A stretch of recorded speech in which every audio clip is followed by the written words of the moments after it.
बोल जयकारा बोल मेरे श्री गुरु महाराज जी की जय। सौभाग्यशाली गुरुमुखो, संसार में रहो परंतु संसार को अपने दिल में न बसाओ।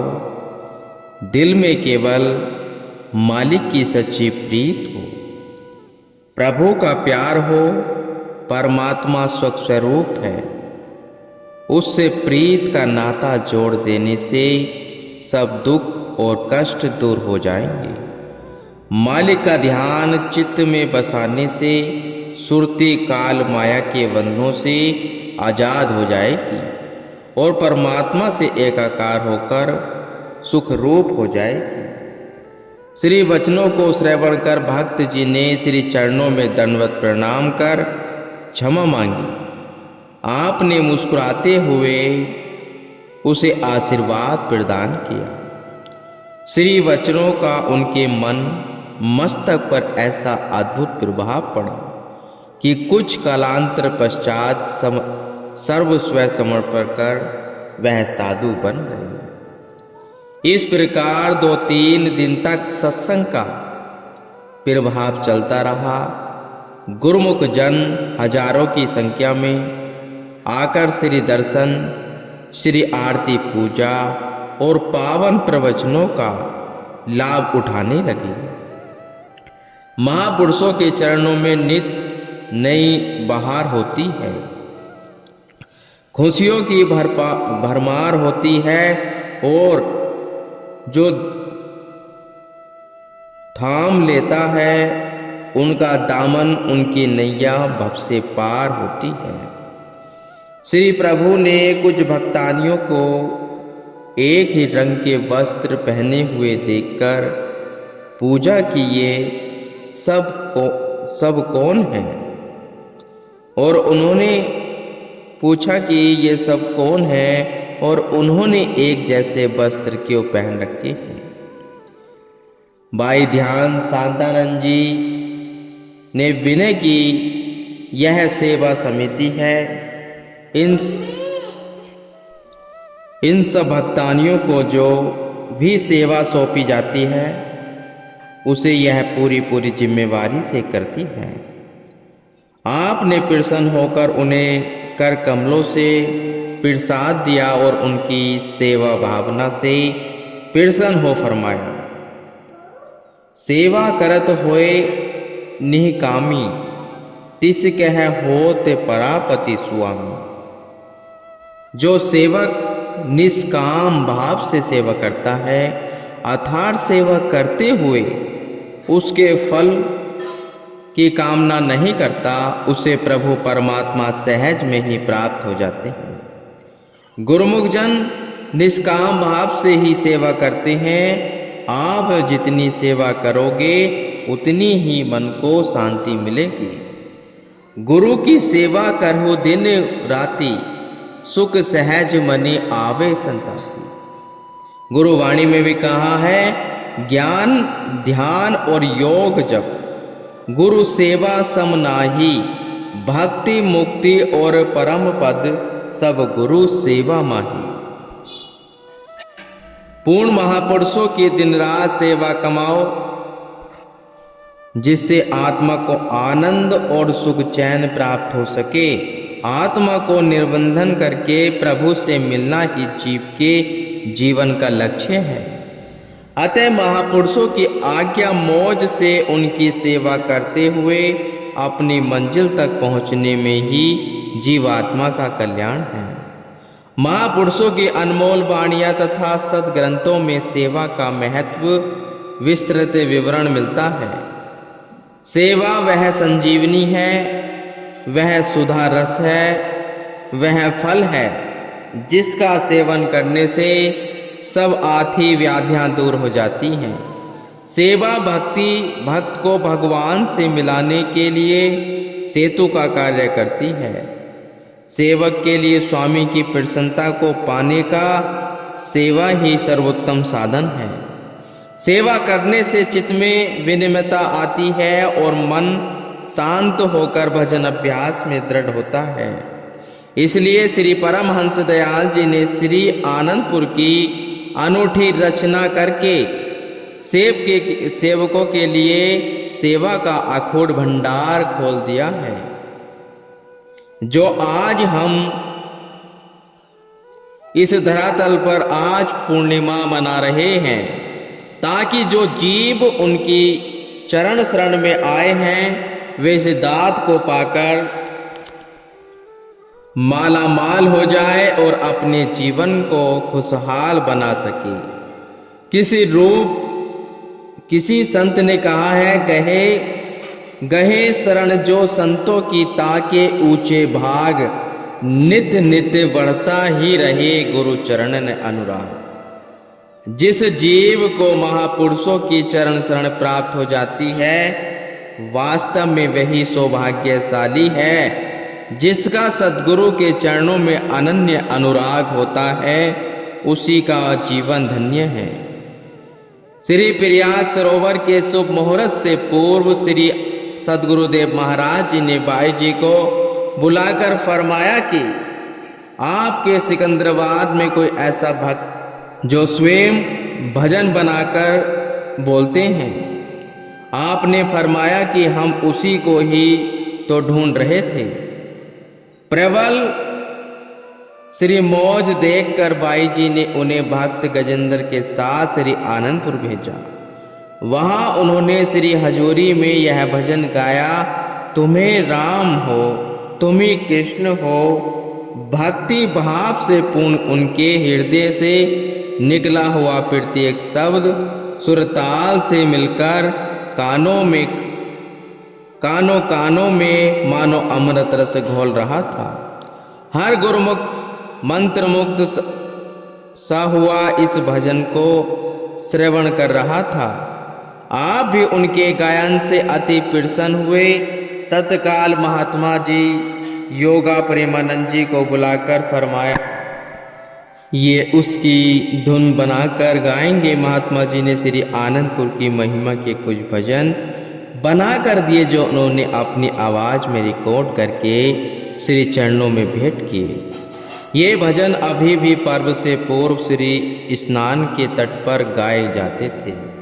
श्री प्रभु जी ने पुनः इन भक्तों को भक्त ईश्वर जी के साथ मिलकर श्री 108 श्री प्रीतम वात्साही महाराज जी, श्री 108 श्री द्वितीय वात्साही महाराज जी, श्री 108 श्री तृतीय वात्साही महाराज जी, श्री 108 श्री चतुर्वात्साही महाराज जी की जीवन गाथाएं करने की सेवा सौंपी। इन्होंने वे सब रिकॉर्ड करके श्री चरणों में भेंट की। श्री प्रभु जी उनकी सेवा वह लगन से अत्यधिक प्रसन्न हुए। इसके पश्चात आपने भक्त रामदेव जी को फरमाया कि आनंद भजन माला में लिखे भजनों को धुन बनाकर दो। भक्त जी हिंदी का एक अक्षर भी पढ़ना नहीं आता था। जिस कमरे में रिकॉर्डिंग हो रही थी, आपने वहां कृपा फरमाई। भक्त जी ने विनय की, उसे हिंदी भाषा का ज्ञान नहीं, इसलिए उसे समझाने में बहुत कठिनाई हो रही है। आपने निजकर कमलों से उसे भजन माला की पुस्तक देते हुए फरमाया, अब पढ़ो। अद्भुत करिश्मा हुआ। इस श्री आज्ञा होने की देर थी। भक्त जी ने बिना किसी हिचकिचाहट के उसे पढ़ना आरंभ कर दिया। श्री प्रभु जी की अहेतु कृपा निरक्षर हो विद्वान बना देती है और गूंगे को जुबान प्रदान कर देती है। यहाँ भी ऐसा ही चमत्कार हुआ। भक्त जी स्वयं भी दंग रह गए। प्रतिदिन स्तुति में गान किया जाता है, जिस पर होवे गुरु दया भक्ति धन से करे निहार। महापुरुषों की दया दृष्टि जिस जीव पर पड़ जाती है, उसे भक्ति धन से मालामाल कर देते हैं। सब प्रेमियों पे अथाह कृपा बरसाकर आपने अब आगे की और प्रस्थान किया। रूहानियत के सम्राट श्री सद्गुरु दाता दयाल जी ने आध्यात्मिक प्रकाश की ज्योति से प्रेमियों के घट को रोशन करने 25 जनवरी सन 1986 को प्रातःकाल सिकंदराबाद आश्रम पर कृपा फरमाई। 5 वर्षों के पश्चात श्री प्रभु जी के शुभ आगमन की खुशखबरी पाकर सब और उल्लास छा गया। प्रभु मिलन की घड़ियों को समीप जानकर गुरुमुख प्रेमी जन ढोल नगारों की धुन पर भजन गा गा कर नाचने लगे। चाहो और ऐसा समागम बन गया कि प्रकृति भी खुशी से झूम उठी। मयूरों को नृत्य करने के लिए बादल की घाटिकाओं की आवश्यकता ही न रही, सब और आनंद बरसने लगा। गुरुमुख जन प्रेम विभोर होकर प्रभु मिलन की चाह में पलके बिछाकर बैठे थे।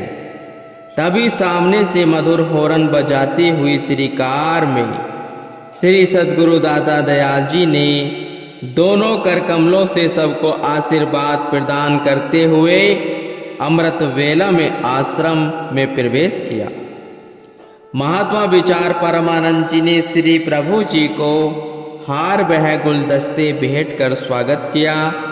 श्री मंदिर जी में श्री आरती पूजा का कार्यक्रम हुआ। प्रेमियों ने हर्षित मन में शुभ स्वागतम के भजन गाए। उसके पश्चात लगभग 10 बजे महाप्रभु जी ने एक भक्त जी के घर कृपा फरमाई। भक्त जी ने महाप्रभु जी के शुभ आगमन की खुशी में सारे घर को सुगंधित पुष्पों के बंधन बहार से सजाया हुआ था। आपके चरण स्पर्श करते ही सब और एक अलौकिक प्रकाश छा गया। श्री दर्शनों की अनूठी आभा निरख उसका हृदय पुलकित हो उठा। बहुत ही प्रसन्न मुद्रा में आपने फरमाया, यह जीव चिरकाल से माया की लपेट में आया हुआ है।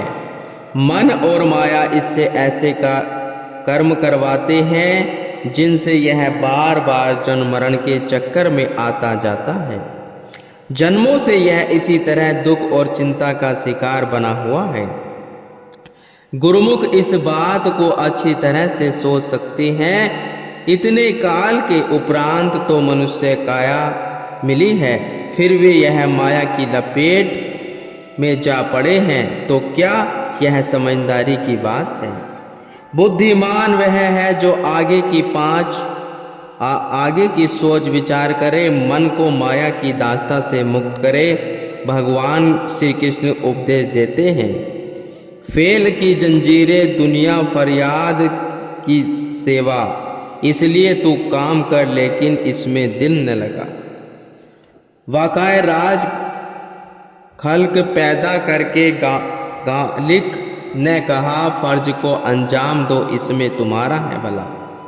श्रीमद् भागवत गीता में भी कहा, अपने कर्तव्य पालन के अतिरिक्त मनुष्य जो आचरण करता है वह सब बंधन का कारण हो जाता है।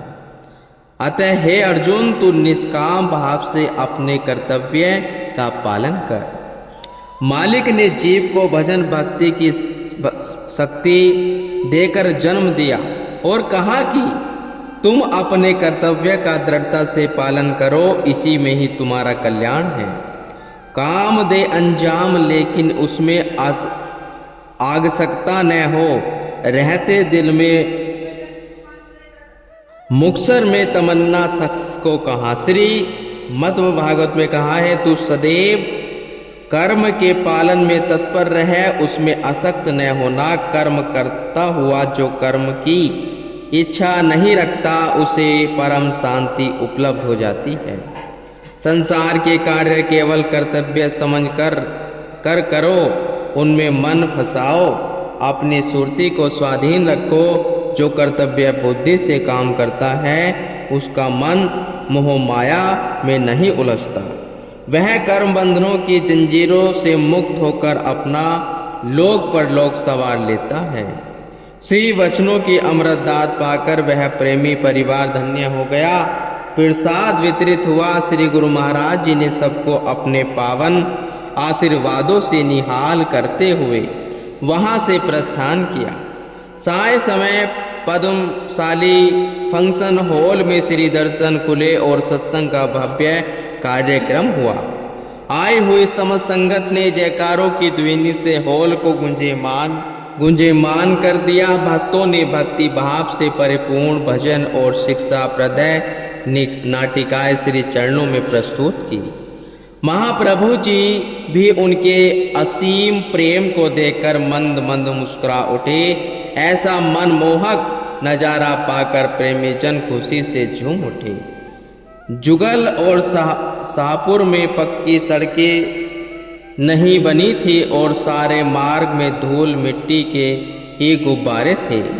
वहां की संगत भी नैन बिछाए प्रभु आगमन की बाट जो रही थी। करुणा सागर श्री सद्गुरु महाराज जी ने कुछ भक्तों को फरमाया कि पानी के 2-3 ट्रैक्टरों से इस मार्ग पर अच्छी तरह से छिड़काव करो ताकि सब धूल मिट्टी दब जाए। श्री आज्ञा की तुरंत पालना हुई और इस प्रकार श्री कार बड़ी सुगमता से वहां पहुंच गई। 26 जनवरी को श्री गुरु महाराज जी ने जुगल के भाग्य जगाए। वहां बने अंगूरों के गार्डन में सभी सेवा भक्तों को नाश्ता करवाया।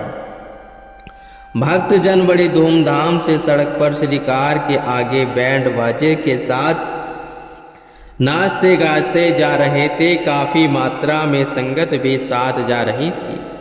उन्हें तेलुगु के अतिरिक्त अन्य कोई भाषा समझ न आती थी। महाप्रभु जी उन्हें नाचता गाता हुआ देखकर अति प्रसन्न हो रहे थे। श्री प्रभु जी जैसे ही कार से नीचे उतरे सभी प्रेमी जन जोर जोर से कहने लगे, स्वामी जी दर्शनम कड़ पुनरा भोजनम, अर्थात अपने प्रभु के दर्शन करके पेट भर गया। भोजन पाने के पश्चात जैसे भूख नहीं रहती, इसी प्रकार श्री दर्शन करने के पश्चात अब कोई इच्छा शेष न रही।